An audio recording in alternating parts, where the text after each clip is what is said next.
വാഹനാപകടങ്ങൾ വർദ്ധിച്ചു വരുന്ന സാഹചര്യവുമായി ബന്ധപ്പെട്ട് ഗതാഗത വകുപ്പ് മന്ത്രി കെ.ബി. ഗണേഷ് കുമാർ മാധ്യമങ്ങളെ കാണുന്ന ദൃശ്യങ്ങളാണ് ഇത്.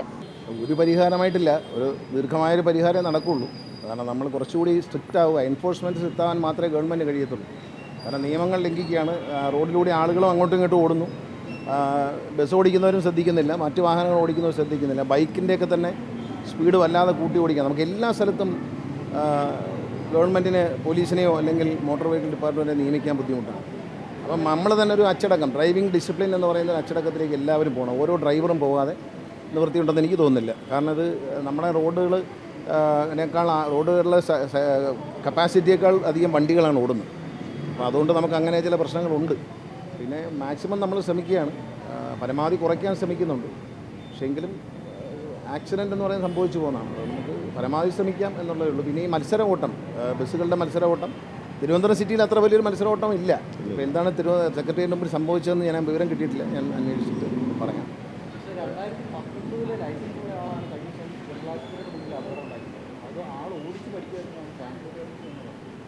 ഇതാണ് പ്രശ്നം. ലൈസൻസ് കിട്ടിയത് എങ്ങനെയെന്നുള്ളതാണ് ഞങ്ങൾ ആലോചിക്കുന്നത്. ഒരു ദിവസം ഞാൻ പറഞ്ഞല്ലോ, കർശനമായ നടപടിയെടുക്കുമെന്ന് പറഞ്ഞു.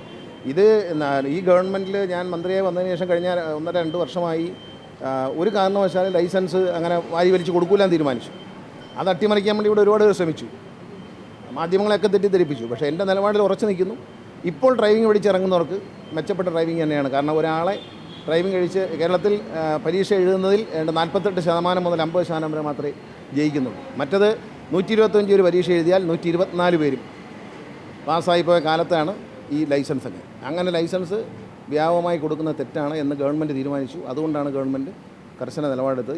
ഇതിൻ്റെ റിസൾട്ട് കുറച്ച് കഴിഞ്ഞേ കിട്ടത്തുള്ളൂ. എന്നാൽ ഇപ്പോഴെങ്കിലും നമ്മളിങ്ങനെ ഡിസിഷൻ എടുത്തില്ലെങ്കിൽ നാളെയും ഇത് തന്നെയാണ് നമ്മളെ സ്ഥിതി. ഇപ്പോഴെങ്കിലും കുറച്ച് കർശനമായ ഡിസിഷൻസ് എടുക്കുകയാണ്. നാളെ അത് മാറുമെന്ന പ്രതീക്ഷയിൽ KSRTC ഡ്രൈവിംഗ് സ്കൂൾ തുടങ്ങി. അവിടെ നിന്ന് പുറത്തിറങ്ങുന്ന കുട്ടികൾ വണ്ടി ഇതുപോലെ 19 ലൈസൻസ് എടുത്തിട്ട് ഓടിച്ച് പഠിച്ചുകൊണ്ടിരിക്കുകയല്ല. അവർ ലൈസൻസ് എടുത്തിട്ട് തന്നെ ഓടിച്ച് റോഡിലേക്ക് പോകുന്ന ഒരു സിറ്റുവേഷൻ നിങ്ങളുടെ മുമ്പിൽ തന്നെ, മാധ്യമങ്ങളുടെ മുമ്പിൽ തന്നെ ഞങ്ങൾ കാണിച്ചു തന്നതാണ്. അപ്പോൾ അതുകൊണ്ട് ലൈസൻസിൻ്റെ കാര്യത്തിൽ ഒരു വിട്ടുവീഴ്ചയില്ല. പിന്നെ മദ്യപിച്ചുകൊണ്ടുള്ള വാഹനം ഓടിക്കും, ലഹരി മരുന്നുകൾ ഉപയോഗിച്ചുള്ള വാഹനം ഓടിക്കും. പ്രത്യേകിച്ച് ഈ പ്രൈവറ്റ് ബസ് ഓടിക്കുന്ന ഡ്രൈവർമാർ തിരുവനന്തപുരത്ത് മാത്രമല്ല, തിരുവനന്തപുരത്തല്ല കൂടുതൽ. ഇപ്പം കഴിഞ്ഞ ദിവസം ഒരു ആക്സിഡൻറ്റ് നടന്നു. ആ ആക്സിഡൻറ്റ് നടന്ന പോലീസ് ഉദ്യോഗസ്ഥർ എന്നോട് പറഞ്ഞത്, ആക്സിഡൻറ്റ് കഴിഞ്ഞ് വണ്ടി പരിശോധിക്കുമ്പോൾ ഈ ഡ്രൈവറുടെ ഡോറിൻ്റെ സൈഡിൽ മുഴുവൻ ഈ നാക്കിൻ്റെ അടിയിൽ വയ്ക്കുന്ന തരത്തിലുള്ള ചില ലഹരി മരുന്നുകളാണ്. ഈ ഡ്രഗ്സ് എന്നുള്ള സംഭവമല്ല, ഈ നാക്കിനടിയിൽ പാൻ പോലെയൊക്കെയുള്ള സാധനങ്ങൾ വെച്ചിട്ട് അതിങ്ങനെ നാക്കിനിടയിൽ വെച്ചിട്ട് വായിക്കകത്ത് വെച്ചിട്ട് ഒരു ലഹരിയിൽ പോകുന്നതാണ്. കഴിഞ്ഞ ദിവസം കൊട്ടാരക്കരയിൽ പത്തനാപുരത്ത് 2 സ്ത്രീകളുടെ മരണത്തിനിടയാക്കിയ അപകടം. ആ അപകടത്തിലെ വണ്ടി ഡ്രൈവർ ഉറങ്ങിപ്പോയി എന്നാണ്. 1 സെക്കൻഡ് 2 വരെ ഇടിച്ചു പോലെയാണ്. അതിൻ്റെ ദൃശ്യം നമ്മൾ മാധ്യമങ്ങളിൽ കണ്ടതാണ്. ആ ഡ്രൈവറുടെ വണ്ടിയുടെ സൈഡിൽ നിറച്ച് ഇതിൻ്റെ കവറുകളായിരുന്നു. പോലീസ് പരിശോധിച്ചപ്പോൾ കണ്ടത് ഇത്തരം മയക്കുമരുന്നുകളാണ് ഈ ഡ്രൈവർമാർ ഉപയോഗിക്കുന്നത്. അത് ഉപയോഗിച്ചിട്ടാണ് വന്നിരിക്കുന്നത്. അപ്പം ഉറങ്ങിപ്പോയി എന്ന് പറയുന്നതിൽ അർത്ഥമില്ല. ഉപയോഗിക്കുന്ന സാധനം തലയ്ക്ക് പിടിക്കുന്ന സാധനം തന്നെയാണ്. അപ്പോൾ അത് കർശനമായി അതൊക്കെ തടയാൻ നമുക്ക് കഴിയണം.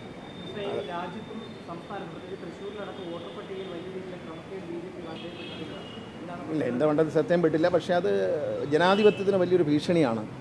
അതിലൊരു രാഹുൽ ഗാന്ധി ഉന്നയിച്ച വിഷയത്തിൽ ഇലക്ഷൻ കമ്മീഷൻ തീർച്ചയായിട്ടും ഒരു സുതാര്യത കാണിക്കുകയും അതിന് കൃത്യമായൊരു മറുപടി നൽകുകയും ചെയ്യണം. ഒളിച്ചോടിയിട്ടൊന്നും കാര്യമില്ല.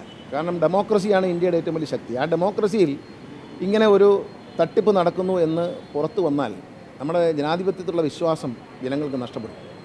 ഇപ്പോൾ തന്നെ പലരും വോട്ട് ചെയ്യാൻ തന്നെ പോകാത്തൊരു കാലമാണ്. അപ്പോൾ അതൊരു വോട്ട് ചെയ്യാതിരിക്കുന്ന ഒരു ഫാഷനാണെന്ന് വിചാരിക്കുന്ന ആൾക്കാരും ഉണ്ട്. ആ കാലഘട്ടത്തിൽ ഇതൊരു പ്രഹസനമാണ് എന്ന് തോന്നാൻ പാടില്ല. TN ശേഷനെ പോലുള്ള മഹാന്മാരായ വ്യക്തികൾ ഇരുന്ന കസേരയിൽ ഇരിക്കുന്നവർ അതിൻ്റെ ഒരു 100-ലെന്നെങ്കിലും മര്യാദ കാണിക്കണം. ഇങ്ങനൊരു ആരോപണം വരുമ്പോൾ ആ ആരോപണം ശരിയല്ലെങ്കിൽ അത് ശരിയല്ലെന്ന് തെളിയിക്കാനുള്ള പൂർണ്ണമായ ബാധ്യത ഇലക്ഷൻ കമ്മീഷനാണ്.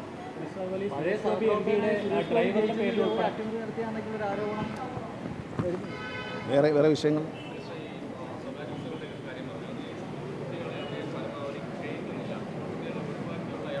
അത് പല സ്ഥലത്തുമുണ്ട്. ശ്രദ്ധയിൽപ്പെട്ടാൽ നമ്മൾ നടപടിയെടുക്കും. അങ്ങനെ ചെയ്യുന്നുണ്ട്. കാരണം വെച്ചാൽ ഈ കൺസെഷൻ്റെ കാര്യത്തിൽ അവർ സമരം ചെയ്തതിന് വേണ്ടിയിട്ടാണ്. കൺസെഷൻ ചാർജ് വർദ്ധിപ്പിക്കാൻ തയ്യാറല്ല, ഗവൺമെൻറ്റും തയ്യാറായില്ല, വിദ്യാർത്ഥി സംഘടനകൾ അതിനോട് യോജിച്ചില്ല. അപ്പോൾ അതുകൊണ്ട് ഈ കയറ്റാതെ പോകുന്നുവെന്ന് അറിഞ്ഞാൽ നമ്മൾ നടപടിയെടുക്കാൻ പറ്റും. സുരേഷ് ഗോപി എംപിയുടെ ഡ്രൈവറുടെ പേരിൽ ഉൾപ്പെടെ വ്യാജ വോട്ട് ചേർത്തു എന്നുള്ളതാണ് ഇപ്പോൾ ഏറ്റവും ഒടുവിൽ വന്നിട്ടുള്ളത്. വേറെ എന്തെങ്കിലും പുതിയ ബസ്സുകൾ ഇറങ്ങാൻ പോവുകയാണ്. പുതിയ ബസ്സുകൾ വന്നു തുടങ്ങിയിട്ടുണ്ട്. 21-ാം തീയതി മുഖ്യമന്ത്രി ഉദ്ഘാടനം ചെയ്യും.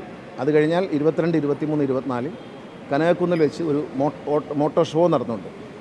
ഒരു വണ്ടികളുടെ പ്രദർശനം, KSRTC വണ്ടികൾ മാത്രമല്ല, ഇന്ത്യയിൽ ഇറങ്ങുന്ന എല്ലാ വാഹനങ്ങളുടെയും പൗലീനുകളും ഒക്കെയുള്ള കേരളത്തിൽ ആദ്യമായിട്ടായിരിക്കും അത്രയും വലിയൊരു മെഗാ ഷോ നടത്തുകയാണ്. അതിനകത്ത് കുടുംബസമേതം എല്ലാവരും വന്ന് കാണണം. പ്രവേശനം സൗജന്യമാണ്. KSRTC വാങ്ങുന്ന വാഹനങ്ങൾ, അതിൻ്റെ വെറൈറ്റികൾ, അതുകൂടാതെ മറ്റ് കമ്പനികൾ ഉണ്ടാക്കുന്ന വാഹനങ്ങളുടെയും സ്റ്റോളൊക്കെ ഉണ്ട്. അതൊരു വലിയൊരു വാഹനപ്രേമികൾക്ക് ഒരു എക്സ്പോ ആണ്. വാഹനപ്രേമികൾക്ക് കാണാൻ പറ്റുന്ന രസകരമായ ഒരു അനുഭവമായിരിക്കും അത്. കുഞ്ഞുങ്ങൾക്ക് ഇത്രയധികം വണ്ടികൾ ഒരുമിച്ച് കാണാൻ ഒരവസരം കിട്ടും. എല്ലാവരെയും ഞാൻ ക്ഷണിക്കുകയാണ്. മാധ്യമങ്ങളും അതിൽ സഹകരിക്കണം. നിങ്ങളതിന് ഇപ്പോൾ ഞാൻ ഇത് കഴിഞ്ഞിട്ട് ഞാൻ പാപ്പനംകൂടെ പോകുന്നുണ്ട്. പുതിയ വണ്ടി ഒന്ന് ഓടിച്ചു നോക്കാൻ പോവുകയാണ്. പുതിയ വണ്ടി വന്നു, 2 വന്നു. ഇനി ബസ്സുകൾ ഒരുപാട് വരാനുണ്ട്. ഇത് വരും ദിവസങ്ങളിൽ നിറച്ച് വരും. വണ്ടികളെല്ലാം പണി തീർന്നിരിക്കുകയാണ്, വന്നുകൊണ്ടിരിക്കുകയാണ്. പെയിൻറ്റിങ് സ്റ്റൈലാണ് വണ്ടികൾ. ലൈസൻസിന് കൂടുതൽ നിയന്ത്രണങ്ങൾ ഏർപ്പെടുത്തുമെന്നും വാഹനങ്ങളുടെ മത്സരയോട്ടങ്ങൾക്ക് കർശനമായ നിയന്ത്രണങ്ങൾ ഏർപ്പെടുത്തുമെന്നും അദ്ദേഹം മാധ്യമങ്ങളോട് പറഞ്ഞു. ക്യാമറമാൻ അനിൽകുമാറിനൊപ്പം അനശ്വര, വിസ്മയ ന്യൂസ്, തിരുവനന്തപുരം.